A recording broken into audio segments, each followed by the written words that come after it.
آپ میرے محرم نہیں جو میں آپ پر یقین کر لوں۔ نیت بدلنے میں وقت نہیں لگتا۔ شجیہ نے گہرا طنز کیا، لبوں پر کاٹ دار مسکراہٹ موجود تھی، درد کی ساری تلخی لفظوں میں سمٹ گئی تھی۔ سفیر نے کلائی چھوڑ کر اسے بازوؤں سے جکڑے قریب کیا۔ شیفون کی گہری سبز فراق میں اس کا برف رسا وجود سفیر کو کچھ دیر پہلے اپنی جانب متوجہ کر رہا تھا، لیکن اب وہی وجود نہ جانے کیوں برا لگا تھا۔ لفظوں کا استعمال ہمیشہ سوچ سمجھ کر کرنا چاہیے۔ بعض اوقات ہمارے لفظ ہمارے گلے کا توق بن جاتے ہیں اور نیتوں کا حال اللہ بہتر جانتا ہے۔ ہو سکتا ہے تم جسے عزت کا محافظ سمجھو وہی عزت کا سودائی نکلے۔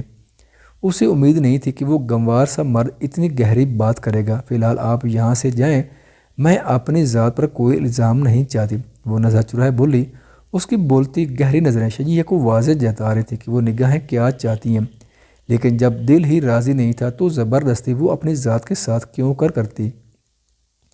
سفیر نے لب بنچے اس کا شفاف چہرہ دیکھا جو اس وقت اسے شفاف ہی لگ رہا تھا۔ ہر بار وہ اپنے لفظوں سے اس کی خالص محبت کو کچل کر رکھ دیتی تھی۔ تم ایک دن سفیر خان کو ڈھونڈو گی شجیہ، لیکن اس دن سفیر خان تمہاری ذات کا غرور تمہیں واپس کرنے کے لیے اس دنیا میں موجود نہیں ہوگا۔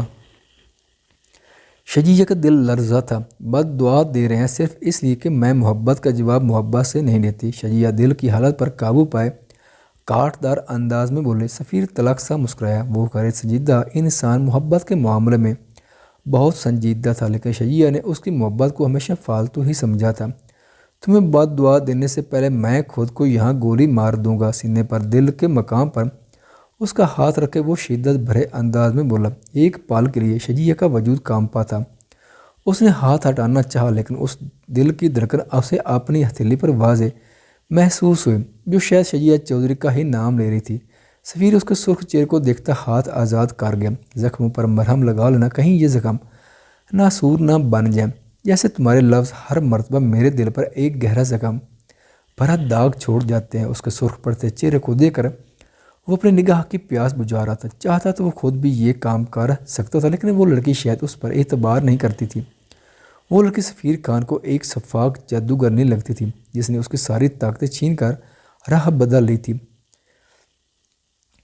نکاح کا جوڑا پہنچ چکا تھا۔ دیدہ صاحب وہ جوڑا تعبیر کی آنکھوں میں چبھن پیدا کر رہا تھا۔ زیورات کے کئی باکس موجود تھے جو اسے لہنگے کے ساتھ پہننے تھے۔ شاید اس کا ہونے والا شوہر اسے پور سجا دیکھنا چاہتا تھا، لیکن وہ اپنے خالی دل خالی روح کا کیا کرتی جو ایک شخص مرتے ہوئے اپنے ساتھ لے گیا تھا۔ اسے وہ وقت یاد آیا جب وہ دلہن بنی اپنی قسمت پر نازاں تھی۔ اسے لگتا تھا اس سے زیادہ خوش قسمت روئے زمین پر کوئی نہیں ہے جسے اتنا چاہنے والا شخص مل رہا ہے، لیکن عین بارات کے وقت اس کی ساری خوشی سارا غرور خاک میں مل گیا جب اس شخص کی خون آلود لاش حویلی کے سیان میں رکھی گئی، اور لاش لانے والا شخص کوئی اور نہیں نوفل یزدان تھا جس کا دوست جیسا بھائی اس کے ہاتھوں میں دم توڑ چکا تھا۔ تعبیر کی چیخیں آہیں حویلی کی در و دیوار ہلا گئی تھی، لیکن کس کے پاس کہنے کے لیے ایک ہمدردی پر اب بول نہیں تھا۔ سب اس کی ذات کو ہی منوسیت کا نام دے چکے تھے۔ اس نے جرجری لے کر خود کو اس لمحے سے آزاد کروانا چاہا۔ مزید وہ اب سوچنا بھی نہیں چاہتی تھی۔ باپ کی شفقت و محبت اسے اگر یہاں سے رخصت ہو کر اس انجان زندان میں جانے سے حاصل ہو سکتی تھی تو وہ خوشی خوشی خود کو قربان کرنے کو تیار تھی۔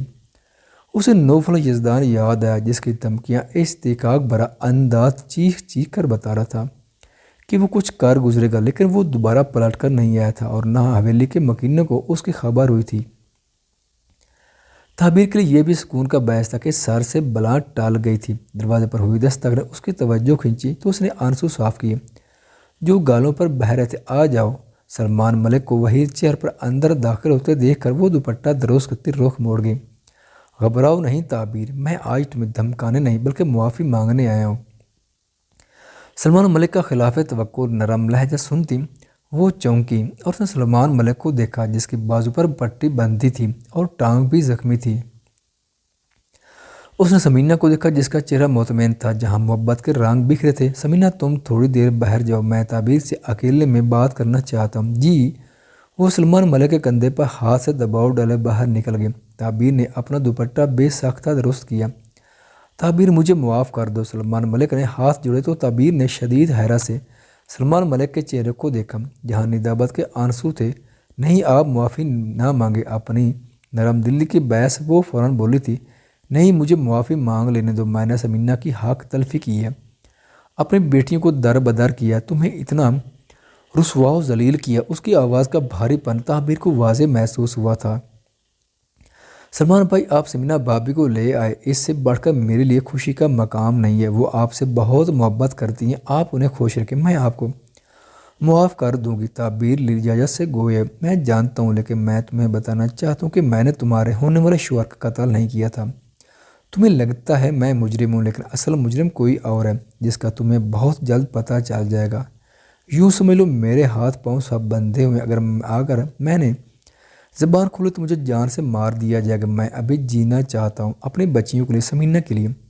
اور تمہارے بھاگنے کی افواہ میں نے نہیں پھیلائی تھی، بلکہ اس کے پیچھے بھی کسی اور کا ہاتھ تھا، جو تمہیں مکمل برباد کر دینا چاہتا تھا۔ سلمان کا چہرہ پر اس وقت ایک رنگ آ رہا تھا اور ایک جا رہا تھا، جبکہ ہاتھ جڑے ہوئے تھے۔ جبکہ تعبیر کا چہرہ سفید پڑا، وہ تو سلمان ملک اور اس کے باپ جمال ملک کو ہی اپنی خوشیوں کا قاتل سمجھتی تھی۔ مجھے معاف کر دینا، میں نے تمہیں سچ بتا کر تمہارے زخموں کو ایک بار پھر ہرا کر دیا، لیکن میں ضمیر پر بوجھ لے کر مرنا نہیں چاہتا۔ آپ یہ سب کیا کہہ رہے ہیں؟ آپ مجھے پوری بات کیوں نہیں بتا رہے؟ میں تمہیں اس سے زیادہ تمہیں کچھ نہیں بتا سکتا، اور تم بھی مجھ سے نہ پوچھو۔ تمہیں وحج کی قسم، یوں سمجھ لو میرے ارد گرد دشمن کا جال بہت سخت ہے، پر میں کیسے یقین کر لوں؟ تعبیر نہ سمجھی سے بولے، میں بالکل سچ کہہ رہا ہوں، اور تمہیں یقین بھی کرنا ہوگا۔ تم اس نکاح کی ہمیں چوپ چاپ بھر لو اور یہاں سے جلد از جلد چلی جاؤ، کیونکہ وہ شخص تمہاری حفاظت بہت اچھے سے کر سکتا ہے۔ تعبیر کو اپنا دماغ مختلف سوچوں میں الجھا ہوا محسوس ہوا، لیکن وہ یہ بھی جاننا چاہتی تھی کون کر سکتا ہے اور کس سے میرا نکاح ہو رہا ہے۔ کم از کم یہ تو بتا دیں۔ تعبیر کو انجانے وسوسوں نے گھیرا، جس سے بھی ہو رہا ہے وہ شخص صرف تمہارے لیے ہی اب تک زندہ ہے، جو اپنی جان سے بڑھ کر تمہاری حفاظت کرے گا۔ میں چلتا ہوں، دوبارہ التجا کر رہا ہوں، انکار مت کرنا۔ وہ وہیل چیئر پر مڑے ایک بار پھر فریاد کر گیا تھا۔ تعبیر گھومتے دماغ کے ساتھ وہیں بیٹھ گئی تھی۔ یہ مینشن میں اتنی چہل پہل کیوں ہے؟ ظریف شاہ نے مینشن میں ہوتی سجاوٹ کو مد نظر رکھتے پوچھا۔ صبح سے روز اب اس کے پاس آئی تھی۔ آج ایک ملازمہ نے اسے ناشتہ دیا تھا۔ باس کی شادی ہے، اس لیے سب تیاریاں ہو رہی ہیں۔ باسط بھائی کی شادی؟ اور انہیں بتایا بھی نہیں؟ ظریف شاہ کو افسوس ہوا تھا، کیا وہ اسے اتنا پرایا کر چکا تھا؟ نہیں، میں شادی نہیں کر رہا، باسط اندر آتے بولا۔ زری نے اسے دیکھا اور اٹھ کھڑی ہوئی، چہرے پر پھیلی اداسی کی جگہ شاداب بھی پھیل گئی۔ پھر کون کر رہا ہے شادی؟ وہ باسط سے مخاطب ہوئی، جو آج سیاہ کرتا شلوار میں ملبوس کافی خوبرو اور اصلی باسط خان لگ رہا تھا۔ جس دن سے وہ یہاں آئی تھی اس سے زیادہ ٹاپ ٹاپ سا دکھتی تھی۔ میری باس کی شادی ہے، کل ان کا نکاح ہے، اپنی ازلی سنجیدگی سے بولا۔ تو کیا میں بھی جاؤں گی؟ زری نے خوشگواری سے پوچھا۔ نہیں، تم نہیں جاؤ گی، وہ باسط کے دو ٹوک انداز پر دیر محسوس کر رہے گی۔ مجھے بھی جانا ہے، اس گھر میں میرا دم گھٹنے لگا ہے، وہ چڑھ کر بولی۔ باسط کو بے سختہ اپنی گڑیا پر ترسا، لیکن وہ مٹھیاں بینچیں نظر انداز کر گیا۔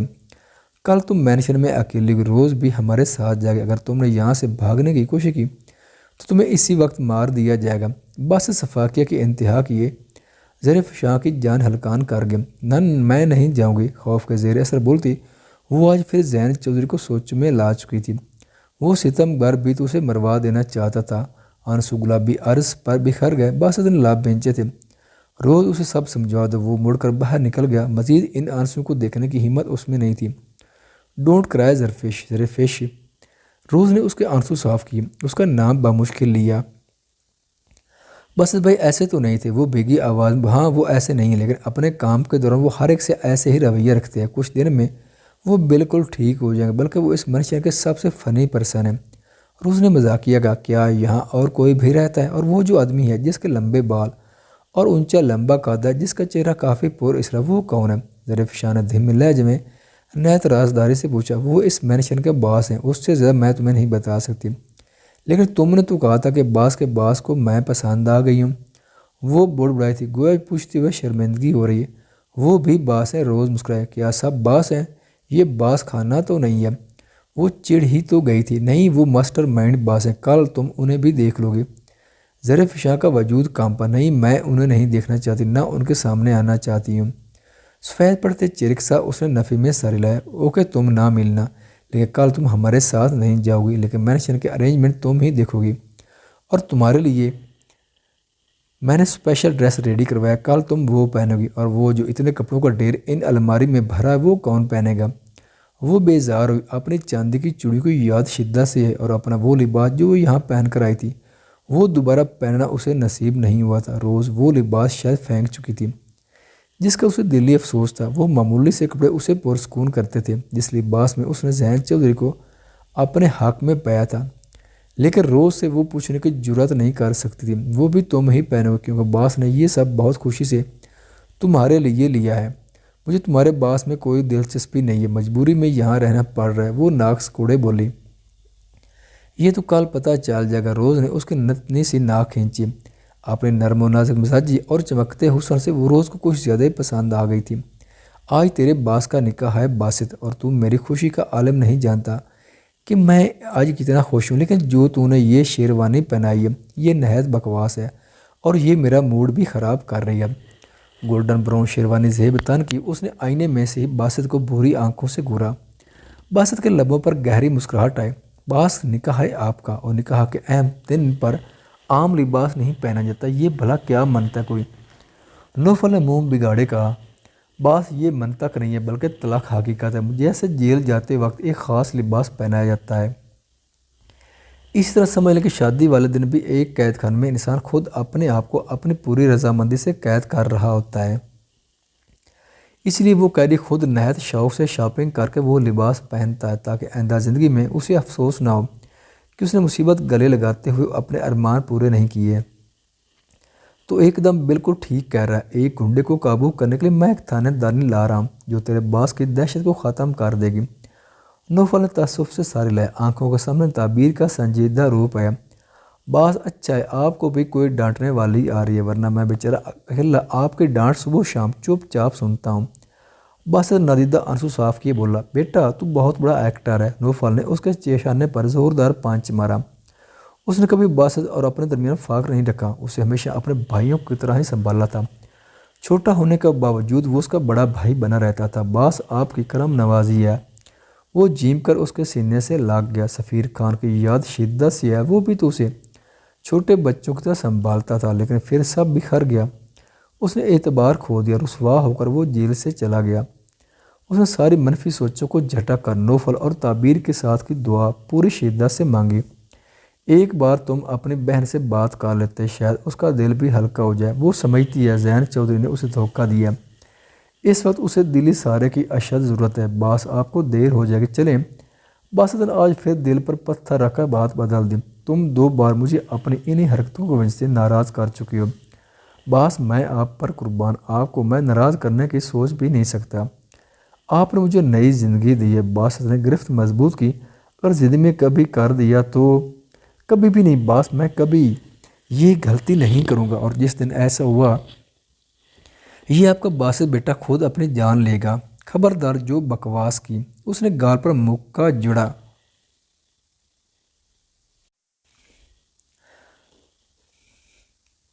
باس آپ کی شادی، آپ اس خوشی میں میرا منہ نہ بگاڑیں۔ باسط منہ سہلاتا پیچھے ہوا۔ نوفل کا ہاتھ مار پیٹ کے سے ایکسٹرا ہی بھاری تھا۔ اب نہیں ماروں گا، اچھا کیا تو نے یاد کروا دیا کہ میری شادی ہے، وہ شرارت پان سے بولا۔ تعبیر کو یاد کرتے ہی دل میں ہلچل سی ہوئی۔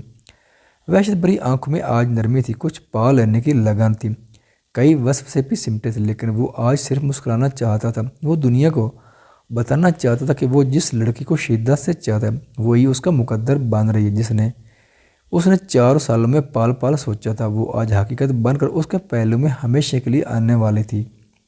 باس آج آپ کا انتظار ختم ہوگا، مجھے پورا یقین ہے۔ بھابھی آپ کا یقین ضرور کرے گی اور آپ کی محبت کو قبول بھی ضرور کرے گی۔ اس کی آنکھوں میں پنپتے خوف کو باسط بھانپ چکا تھا۔ وہ یقین بھی نہ کرے، میری محبت کو قبول بھی نہ کرے، مجھے اس بات کی پرواہ نہیں ہے، بس مجھ سے نکاح کی حامی بھر لے، میرے لیے اس کا نام ہی بہت قیمتی ہے، باقی ساری طلب تو بعد میں آتی ہے۔ میرے جذبے سچے ہیں، میری محبت ایماندار ہے، اور ایمانداری جس چیز میں اسے قیمتی بنا دیتی ہے۔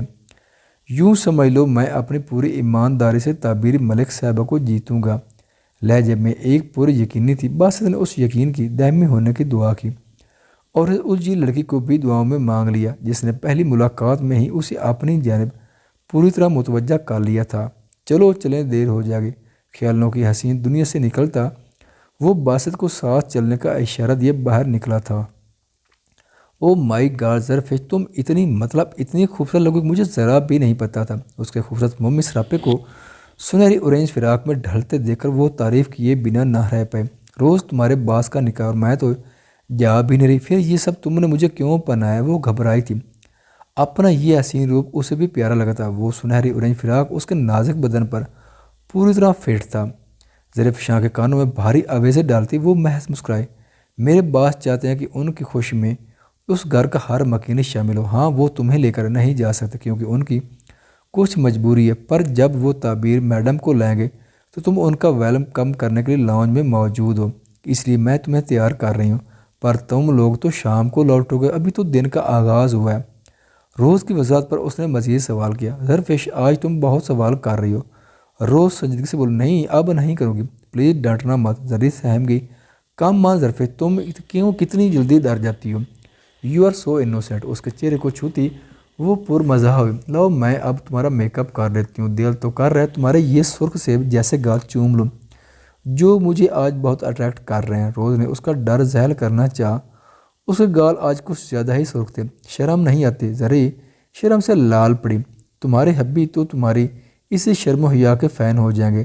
اس کے گال کھینچتی وہ میک اپ کرنے لگی۔ حبی، لبوں سے سسکی طرح یہ لفظ نکلا۔ ذہن کا دھوکہ، اس کی ثقافت بھرا منصوبہ ساری خوشی غارت کر گیا۔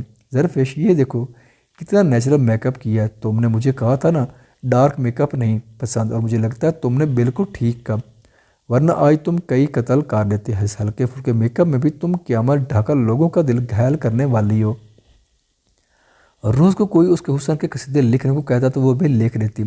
ذرا جھیم کر رہ گئی۔ اس کے ریشمی بال کمر پر پھیلا دیے۔ شام تک ایسے ہی رہنا، چینج مت کرنا۔ ملازمہ تمہارے پاس ہوگی، کھانا جو تم کھانا چاہو ملازمہ کو کہہ کر بنوانا۔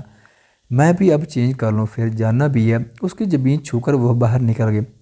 زری نے آئینے میں اپنا عکس دیکھا تو ایک پال کے لیے شرما گئی تھی۔ یہاں سے تم اگر باہر نکلی تو اگر میں یہاں سے نکلی تو مجھے مار دیا جائے گا۔ زری نے اس کا جملہ منہ بگاڑ کر دہرایا۔ بس نے لاب بنچے تیز نظروں سے اسے دیکھا جو چھوٹی سی گڑیا ہی لگ رہی تھی۔ یہ صرف دھمکی نہیں ہے، اس نے انگلی اٹھا کر تنبیہ کی۔ مجھے آپ کی دھمکیوں سے اب ڈر نہیں لگتا۔ وہ صاف ہری جھنڈے دکھا گئے، لیکن مجھ سے تو تم ضرور ڈرو گی۔ نوفل یزدان اندر داخل ہوئے، پر اسرار انداز میں بولا۔ اس کی آواز میں بھاری دمک تھی۔ ظرفشاں کا رنگ فاق ہوا، باسط کے پیچھے چھپتی وہ اس کا بازو پکڑ چکی تھی۔ کل ہی تو اس نے اس شخص کے ہاتھ میں گان دیکھی تھی۔ نوفل باسط کو دیکھتے مسکرایا۔ ڈرو نہیں باسط کی گڑیا، نوفل نے دھیمے لہجے میں اسے پکارا اور باسط کو دیکھ کر آنکھ دبائی۔ باسط منہ بگاڑ کر رہ گیا، اس کے علاوہ وہ کچھ کر نہیں سکتا تھا۔ ظرفشاں نے چونک کر بازو کی اوٹ سے اسے دیکھا جو مسکرا رہا تھا۔ ظرفشاں کو اس کے چہرے پر مسکراہٹ حیرانگی میں مبتلا کر گئی۔ وہ شخص اتنا خوبصورت مسکراتا تھا۔ باسط کی گڑیا، تم باسط کے حوالے سے میری بھی چھوٹی بہن ہو۔ باسط کی گڑیا، وہ بوڑھ بڑے پل بھر میں اس نام کے مفہوم کی مکمل تفصیل سمجھ آئی تو اس نے باسط کو دیکھا۔ زہری کے چہرے پر شکر گزاری پھیلی تھی، یعنی وہ اعتراف کر چکا تھا کہ وہ باسط کی گڑیا ہی ہے۔ آج میرا نکاح ہے اور یہاں بہن کی حیثیت تم سب رسم و رواج پورے کرو گی۔ میری بیوی کا ویلکم کرنا ہے، مجھ سے نیگ لینا ہے، مطلب ہر رسم تم ادا کرو گی۔ اس کے مان بھرے انداز پر ظرفشاں کی آنکھیں بھیگی۔ نوفل نے نرمی سے اس کے سر پر ہاتھ رکھا۔ جس شخص کے ایک روپ سے وہ ڈر گئی تھی اس کے نرم انداز کی وہ قائل ہو گئی تھی۔ چلو اب مجھے یہ مالا پہناؤ۔ اس نے روز سے پھولوں کی مالا لے کر اس کی جانب بڑھائے۔ زری نے آگے بڑھ کر مالا پہنائی۔ نوفل نے باسط کو دیکھا جس کے دل کی کیفیت چہرے سے عیاں تھی۔ یہ لو نیگ، بہنوں کو نیگ بھائی بہت مشکل سے دیتے ہیں، لیکن میں تمہیں آرام سے دے رہا ہوں۔ اس نے کئی نوٹ اس کی ہتھیلی پر رکھ دیے۔ یہ میں نہیں لے سکتی، اس نے نفی میں سر ہلایا۔ لے لو ظرفشاں، باسط نے سنجیدگی سے کہا۔ زری نے چپ چاپ نیگ لیا تھا۔ ہم شام تک لوٹ آئیں گے، اپنا خیال رکھنا اور کھانا ضرور کھانا۔ باسط کی فکر پر اس نے زور و شور سے سر ہلایا تھا۔ آج اسے مینشن میں کھلے عام گھومنے کی اجازت تھی۔ وہ کھانا کھا کر لاؤنج میں بیٹھ گئے۔ سجا سنورا روپ اسے الجھن دے رہا تھا، لیکن وہ روز کو ناراض نہیں کرنا چاہتی تھی۔ وہ بیزار ہوتی۔ اوپر کمرے کی جانب سنسان گھر اسے سہما رہا تھا، لیکن ملازمہ کی موجودگی ڈرس بھی دے رہی تھی۔ کمرے میں داخل ہو کر وہ آئینے کے سامنے کھڑی ہوئی تاکہ چند پال کے لیے یہ آویزیں ہی کان سے جدا کر دے۔ آویزوں کو اتارنے کے لیے ہاتھ بڑھایا ہی تاکہ اس کا ہاتھ کسی سخت گرفت میں آیا اور دوسرا ہاتھ کسی نے نرمی سے لبوں پر رکھ کر چیخ ابھرنے سے پہلے ہی روک دیا۔ چند دنوں کا ساتھ دے کر اپنے آنسوں سے میرا دل پگھلا کر تم بنا بتائے بھاگے، یہ اچھا نہیں کہ زرفشاں۔ سرگوشیرہ بھاری لہجہ سنتی وہ پال میں پہچان گئی تھی کہ وہ کون ہے۔ آنکھیں پھٹی کی پھٹی رہ گئی، آئینے میں سے اس کا خوبرو عکس واضح ہوا، رہی سے جان بھی نکال گیا۔ ذہن نے اس کا ہاتھ جکڑ کر اس کے گرد بازو حائل کیا۔ زرفشاں کا وجود ساکت رہ گیا، ایک پال کے لیے سمجھ ہی نہیں کہ وہ کہاں ہے، یہ کیسی حقیقت ہے۔ حواس جنجنات سے گئے تھے۔ حواس بحال کرو، میرے علاوہ تمہارے قریب کوئی بھی نہیں آ سکتا۔ زرفشاں اس کے ہاتھ کو دبائے اور رونت بھرے انداز میں بولتا وہ حواس مزید سلب کر گیا۔ میں ہاتھ ہٹا رہا ہوں، چیخنا مت اور خود کو میری گرفت سے آزاد بھی مت کروانا۔ لہجے میں واضح دھمکی تھی۔ ذہن نے ہاتھ ہٹایا پر وہ دم سادے کھڑی رہی۔ میں تم سے کچھ سوال پوچھوں گا، مجھے ان کا سچ سچ جواب دو گی۔ وہ دونوں ہاتھ اس کے گرد حائل کیے، سر پر ٹھوڑی ٹکا گئے۔ یہ فضول خیزی قربت زری کا دل حلق میں لائے، لیکن وہ بالکل بھی نہیں ہلی، جبکہ ذہن کے دل میں اسے محسوس کہ ٹھنڈک اتری۔ بے چینی، غصہ، طیش سب جھاگ کی طرح بیٹھ گیا۔ یہاں آتے ہوئے وہ کئی بدلے سوچ کر آیا تھا، لیکن سب اس کے سامنے آتے ہی کہیں چھپ سے گئے۔ تم وہاں سے کیوں بھاگے؟ کیونکہ اپنے سر پر ایک اور تہمت سجائے۔ آئینے میں اس کا عکس سرخ ہوتی آنکھوں سے دیکھا، اس کا سجا سنورا حسین روپ دل پر وار کر رہا تھا۔ زری خاموش رہی، اس کے پاس فی الحال کچھ بھی بولنے کے لیے نہیں تھا۔ ایک تو وہ ایک دم اتنے قریب تھا، دوسرا اس کا غضبناک انداز۔ ذہن اس کی کیفیت سمجھ گیا تھا۔ اس نے حصار توڑ کر اس کا رخ اپنی جانب کیا اور اسے لیے وہ بیڈ کے پاس آیا اور اس کا ہاتھ تھام کر پاس بیٹھ گیا۔ اب بولو، میں مرنا نہیں چاہتی تھی۔ وہ سچ بولتی ذہن کو ٹھٹکرے پر مجبور کر گئی۔ کیا میں تمہیں مار دیتا؟ سب کے سامنے چادر اڑانے والا تمہیں مار دیتا؟ شکوہ بھرا انداز سنتے زری کی آنکھیں بھگی۔ تمہیں سزا تو ملے گی زرفشاں۔ ذہن نے تعصب سے سارے ہلایا کر لہجے میں پرسرار تھے، نہیں مجھے مت ماری گیا، مجھے اپنے نام سے آزاد مت کیجیے گا۔ میں آپ کے ساتھ جینا چاہتی، لیکن آپ نے وہ شخص پر کوئی فرد جرم بھی عائد نہیں کر سکتی۔ پھوٹ پھوٹ کر روتی وہ بقیہ غصہ بھی ذیل کر گئی۔ میں کچھ بھی نہیں کر سکتا تھا، کم از کم تمہارے معاملے میں تو کچھ بھی نہیں۔ ذہن کے لفظ میں بے بسی سی تھی۔ میں آپ کے نام پر ساری زندگی گزارنے کو تیار ہوں، میں اس تہمت کو سر پر سجائے رکھنا کو بھی تیار ہوں، لیکن مجھے اپنے نام سے آزاد مت کریں۔ آج پھر اس کے وہی الفاظ تھے، پر اب ان لفظوں میں شدت بھری فریاد تھی۔ نہیں کروں گا، کبھی نہیں کروں گا۔ یہاں میری طرف دیکھو۔ اس کا چہرہ ہاتھوں کے پیالے میں بھر کر اس نے بھیگی آنکھوں میں جھانکا۔ بھیگی آنکھوں میں الگ ہی حزن برپا تھا۔ نرمی سے جھک کر اس نے دونوں آنکھوں کو چوم لیا۔ زرفشاں نے اس کے بازو پر دباؤ ڈالے، اسے روکنا چاہا، لیکن وہ اپنا لمس عطا کی اس کے آنسو صاف کے پیچھے ہٹا۔ ساری دنیا کے فریب پر یقین کرنا، لیکن میرے دیے گئے فریب پر مجھ سے پورے حق سے سوال کرنا۔ پر میں فی الحال وضاحت نہیں دینا چاہتا، پر اتنا یقین رکھو کہ تمہارا دشمن ذہن چودھری کبھی بھی نہیں ہوگا۔ اس کو سر پڑتے چہرے کو دیکھے وہ پورے یقینی سے بولا۔ اس کے آنسو ایک بار پھر گال پر بہے۔ رومال نکال کر اس نے بھیگا چہرہ صاف نہایت نرمی سے صاف کیا کہ اس کا میک اپ ذرا بھی خراب نہیں ہوا۔ زرفشاں اب مت رونا، اس نے حکمیہ انداز اپنایا۔ زری نے سر اسبات میں ہلایا۔ کئی پل معنی خیز خاموشی کے نظر ہوئے، جن میں محض ایک شخص کی نگاہ کی پیاس بوجھ رہی تھی، جبکہ دوسرا نفوس حواس بحال کرنے کی تگ و دو میں تھا۔ آپ یہاں کیسے؟ یہاں تو کوئی بھی آسانی سے نہیں آ سکتا، اور آپ کو کیسے پتا کہ میں یہاں ہوں؟ ڈر ختم ہوا تو سوالات کی بوجھ چھاڑو۔ کسی کو دیکھنے کی لگن ہو تو ہر کام ہو سکتا ہے، اس لیے یہاں ہر رکاوٹ کو کاٹ کر آیا ہوں۔ جلتے دل کا قرار بھی تو ضروری تھا، جو صرف ایک چر سے ممکن ہے۔ اب تم مزید کوئی سوال نہیں پوچھو گی، بلکہ میرے حکم کو سر جھکا کر مانو گی۔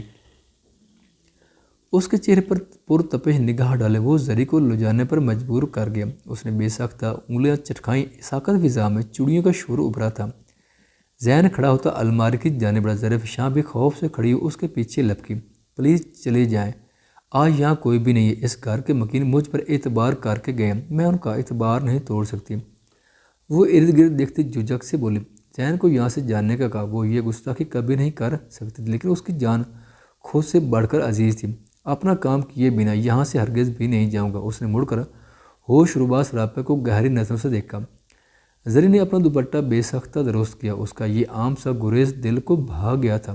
جاری ہے، اپنی رائے کا اظہار ضرور کیجیے گا۔ لانگ کھپی تھی، اب شکوہ مت کرنا زرین۔ ذہن زری اسپیشل تھی، ریسپانس تو اچھا دیا کریں، ون کے بھی آپ پورے نہیں کرتے دوستو۔ خواتین و حضرات، چینل پر آنے کا بہت شکریہ۔ اگر ویڈیو پسند آئے تو چینل کو سبسکرائب کریں اور ساتھ ہی بیل کے آئیکن کو لازمی پریس کریں تاکہ آنے والی ویڈیوز کی اپڈیٹ سب سے پہلے آپ تک پہنچ سکیں۔ شکریہ۔